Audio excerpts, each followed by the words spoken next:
What's up, agents, and welcome back to another Division video. The PTS has just gone live for phase 2 for TU22, and I thought I would just do a quick, thank you Anna, a quick video on some of the priority objective changes because they've all been rewritten and they weren't in the patch notes.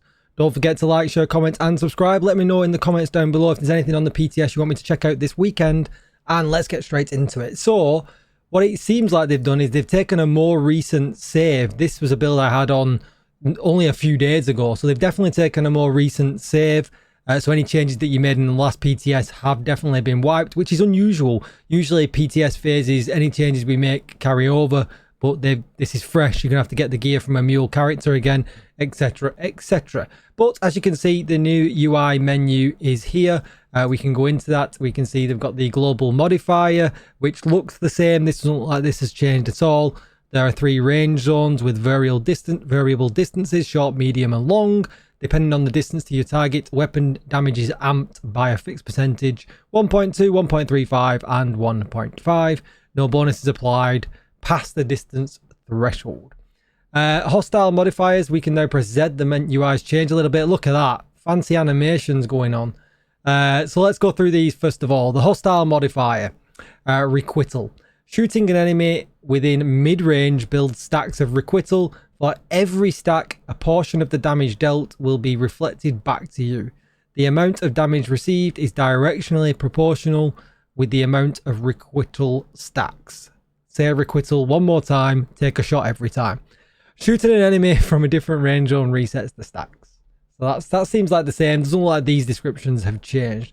But then we've got Master of None. Specific enemies are equipped with incendiary ammo, while in short range, shock ammo, and while in long range simultaneously. They medium range use normal ammo. Sterile coating. This has had a change. Enemies receive a mark corresponding to the specific range zone. That's now highlighted around them. Marked enemies receive 60% less damage when hit from outside the indicated range zone. Each hit from the correct range zone potentially reduces the effect until completely removed. And then we've got Terrify. Every hit from an enemy steals 5% of your movement speed for 10 seconds, up to a maximum of 4 stacks, permanently increasing theirs. The next hit you receive at 4 debuff stacks will inflict confusion and remove the stacks. I hate this. I absolutely hate this. Confusion is the worst thing in the game. I've got to think about the shield, being destroyed for a long time. Hits from separate enemies count towards stacking the same debuff. Alright, so that's them. They haven't changed apart from the one that they put the new debuff around. So then active modifiers we can go into. We've got All Out. When activated, you'll have a 10 seconds to eliminate an enemy in any range zone. The zone that the enemy was killed in will now count for the full range spectrum, but this effect will slowly decrease. For each 5% it decreases, you receive 5% increased weapon damage. Eliminating additional enemies restores the 2.5% effect. And I'm wondering if we... So this is the question, right? I guess this is what Yannick was talking about yesterday. I guess we've still not got these in the game. We're still not able to use them. Because it says when activated. So is that just having it equipped? And will we be able to unlock it and equip it this time around? That is the question. Prime time on trigger. All equipped passive modifiers become effective only within the medium range for 15 seconds. Every critical hit within the range adds 0.5 seconds to the duration of this effect. I think this could be really, really good. And then reversal. Again, I think this could be really, really good because you could then have the long range buff, which is the maximum, played when you're playing close range with an SMG. Swap the damage bonuses and equipped passive modifiers between short and long ranges for a limited time, increasing each zone amp damage bonus by 25%. The total duration can be extended. Be right back. 25th in the queue. No idea what happened there, but here we go.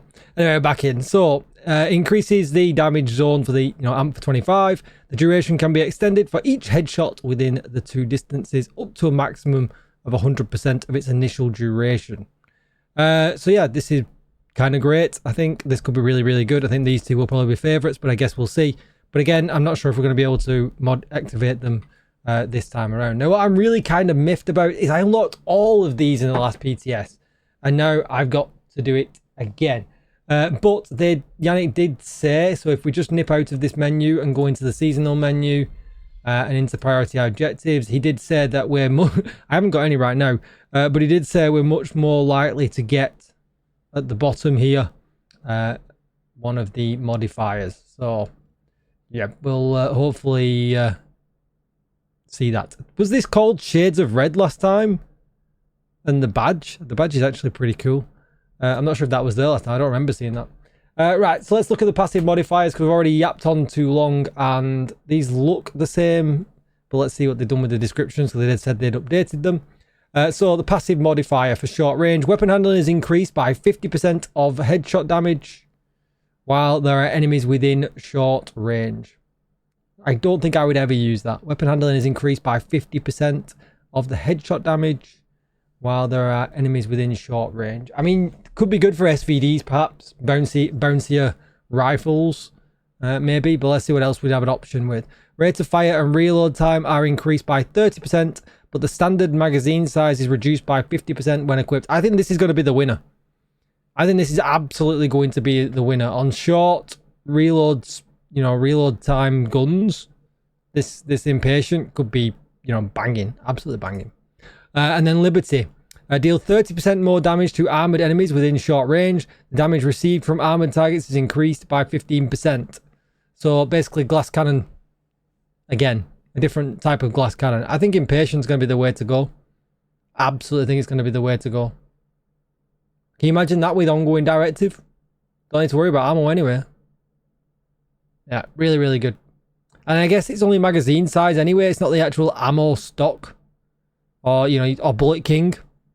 There's so many ways that this could be really, really good. So, yeah, short range, Bullet King. Yes, please. Then medium range buffs. We've got increased weapon stability by 60% of your critical hit chance while there are enemies within medium range. Again, just another version of drawback, but for medium range. Then we've got quicken.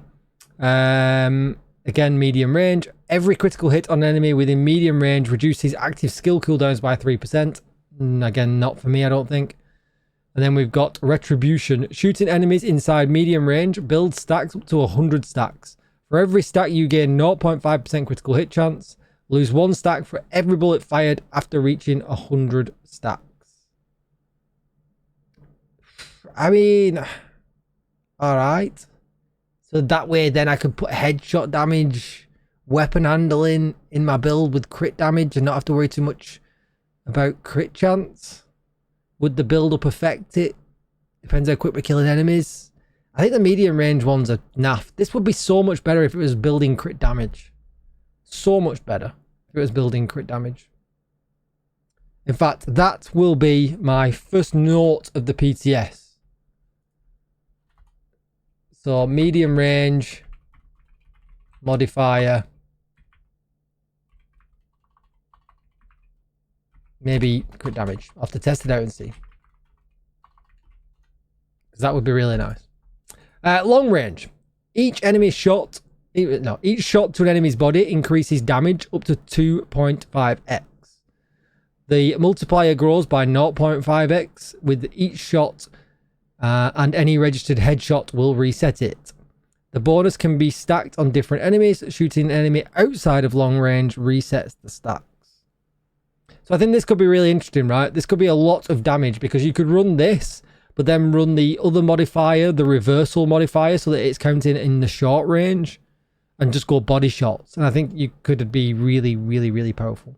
You know, when you're adding it with Impatient by the teeth, kind of giving away some clues here.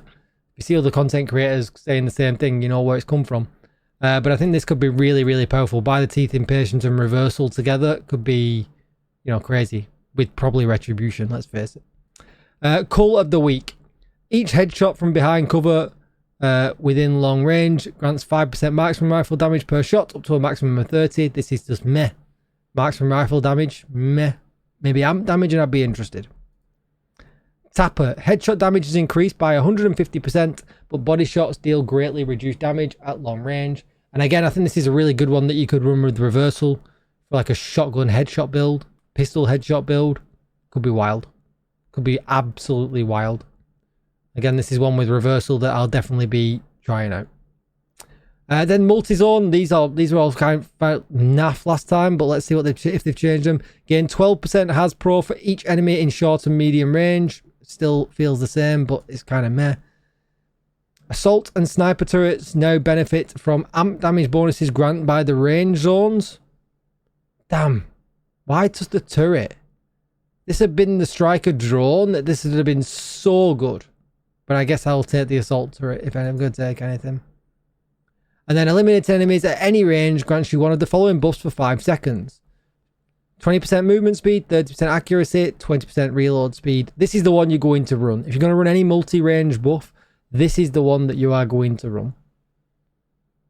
Because that is... the 20% reload speed's pretty good, but you're not going to be at long range. But the question is, what happens if you run reversal on a multi-zone buff? Because obviously the long and short range... do these not be affected? Are these just not affected by it? Or are the interim stats inside it affected by it? We need to test that and see, but I guess they're probably just not affected by it, which is a bit of a shame. So I guess maybe I'd end up running peak engineering because I will never be in the long range for this buff to work. Peak engineering, you might as well take the amp damage from the assault turret rather than anything else. But yeah, that's going to be it for the video. That's the changes that they've made to the descriptions. Don't forget to like, share, comment, and subscribe. Let me know down below in the comments anything you want me to try out in the PTS. And I will see you in the next one. Thanks for watching, agents. Goodbye.